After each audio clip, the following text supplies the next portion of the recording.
Alright guys, I'm back for the news. Be a quick one today because I gotta do a bunch of other stuff like, go to Walmart and lift an air conditioner for a neighbor. Anyway, Nintendo expects Bayonetta 3 to launch this year, Metroid Prime and Advance Wars remake not so much. Okay, so Nintendo has released the financial results for its 2021-2022 fiscal year today, which is where it reveals updated numbers for games like Brilliant Diamond and Shining Pearl and Mario Kart 8 Deluxe. In it, the company sets expectations regarding upcoming releases. According to Nintendo's charts of its expected launch schedule, which you can see a screenshot of below, the Platinum Games developed Bayonetta 3 is still aiming for a 2022 release. On the Switch, it's especially exciting because the game went dark after its 2017 reveal last September when it re-emerged with a dazzling first-look gameplay trailer. Bayonetta 3 is probably going to launch this year, so if you guys are Bayonetta fans, there you go. I'm sure you guys already heard about this, but I'm covering it in today's thing. FIFA is getting rebranded. So after nearly 30 years of partnership, EA Sports and FIFA, the international governing body of Association Football, parting ways after the release of this year's soccer video game. The announcement comes from a blog post from Electronic Arts that reveals what's next for the footy franchise. Interesting naming there. With the current deal dissolving in 2023, EA will no longer use FIFA's name on its popular football series, but will instead adopt the moniker of EA Sports FC. It's shedding any licenses and identity in the name, but still keeping many of its deals with existing football clubs. And players Cam Weber, general manager of EA Sports, writes in the blog post, "Everything you love about our games will be part of EA Sports FC. The same great experience modes, leagues, tournaments, clubs, and athletes will be there." Effect 4 collectible might hint at the return of Commander Shepard. The original Mass Effect trilogy is one of gaming's most celebrated epics. Despite the controversial finale of the third chapter, depending on player's choice, the fate of legendary protagonist Commander Shepard English was either ambiguously hopeful or dismally tragic. Mass Effect Andromeda moved away from Shepard, a led story, and players have been eagerly awaiting any news about the next numbered installment. A Mass Effect 4 trailer dropped during the 2020 Game Awards and revealed everyone's favorite Asari Shadow Broker, and now a new lithograph might be hinted at the return of the illustrious commander. Okay, so they may be going back to Commander Shepard. Yeah, because Andromeda bombed hard, if I remember correctly.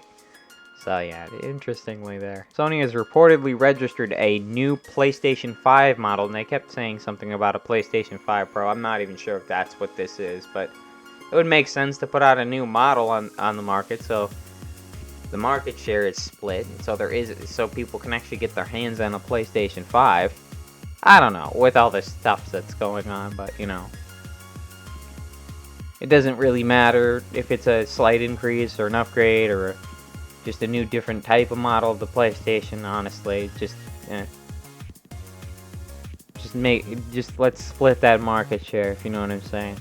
Sony appears to have registered a new PlayStation 5 model in Japan as the company received construction design certification in April for a CF1 1200 device. I don't even know what that is. I'm sure some of you techies could figure that out or know what that is, but I have no idea.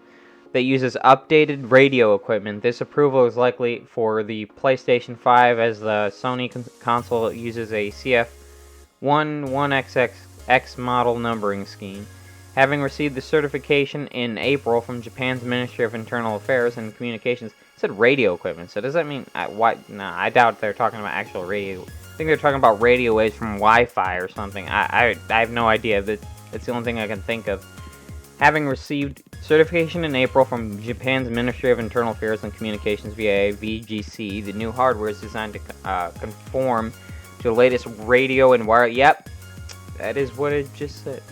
That's the only thing I could have think of having to do with radio waves. So, latest radio wireless communications equipment standards. This isn't the first time that Sony has changed the PlayStation 5 internally at the first.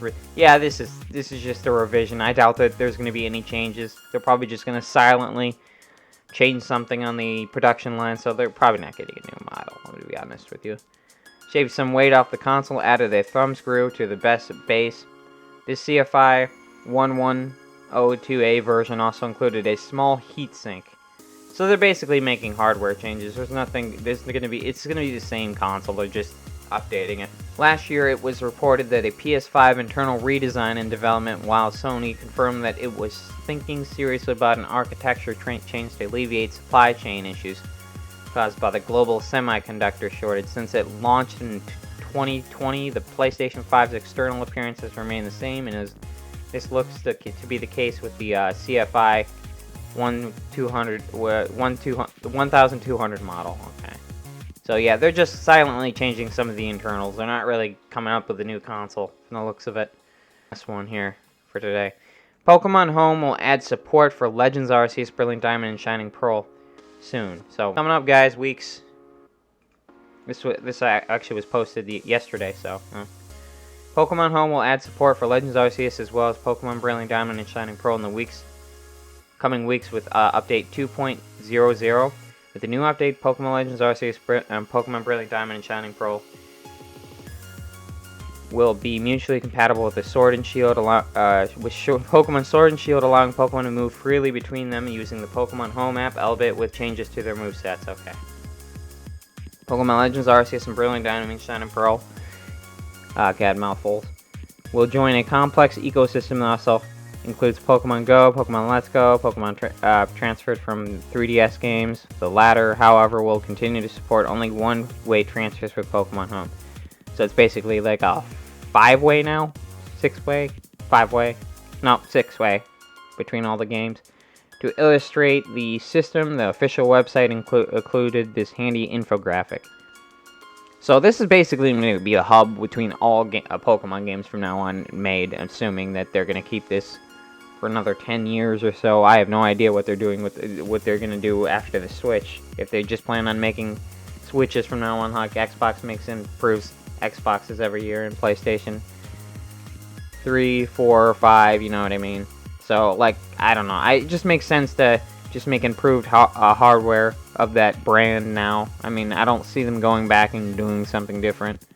I mean, Nintendo's always been different, but I don't know. It just seems that way to me. Nintendo and the Pokemon Company are also giving away some freebies to celebrate update. First-time players transfer a Pokemon Legends Arceus into Home. They'll be given a Rowlet, Cyndaquil, and Oshawott with maximum effort values as a mystery gift in the smartphone app. Transferring a Pokemon from Brilliant Diamond and Shining Pearl, meanwhile, earning players a Turtwig, Chimchar, and Piplup with hidden abilities. Arceus is set in the distant past where certain types of Pokeballs from other games don't exist yet. The update will also add Strange Balls to the Pokemon universe, and any Pokemon from the modern-day games will be switched into a Strange Ball. When transferred to Pokemon Legends Arceus, Strange Balls will appear in the Brilliant Diamond and Shining Pearl, but not Sword and Shield. A lot of stuff here. Alright guys, I'm going to call it there for today. What news I don't get here, I'll post on my Twitter, and I'll see you guys in the next video.